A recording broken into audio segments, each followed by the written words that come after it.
أهلا بيكم أعزائي المشاهدين في قناة أخبار كل يوم.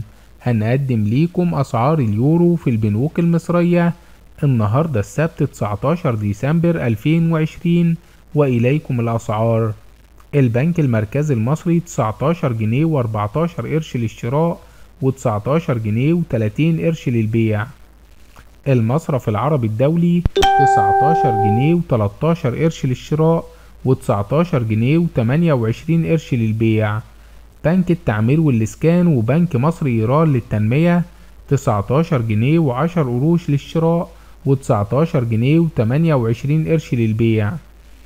بنك كريدي أجريكول إيجيبت وبنك الكويت الوطني 19 جنيه و9 قروش للشراء و19 جنيه و29 قرش للبيع. بنك قناة السويس 19 جنيه و9 قروش للشراء و19 جنيه و28 قرش للبيع. المصرف المتحد 19 جنيه و9 قروش للشراء و19 جنيه و30 قرش للبيع.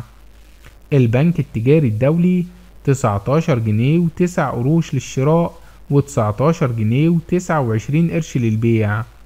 البنك المصري لتنمية الصادرات وبنك عودة 19 جنيه و9 قروش للشراء و19 جنيه و28 قرش للبيع. بنك HSBC 19 جنيه و9 قروش للشراء و19 جنيه و32 قرش للبيع.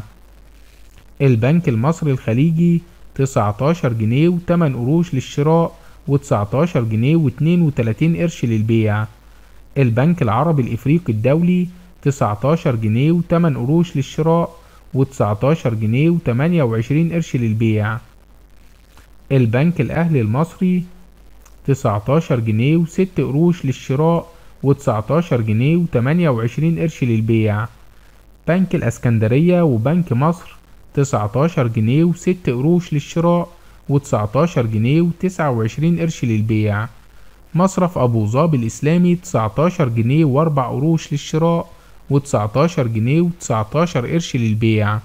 أعزائي المشاهدين، هنا ينتهي الفيديو. لا تنسوا دعمنا بلايك والاشتراك في القناة حتى يصلكم كل جديد.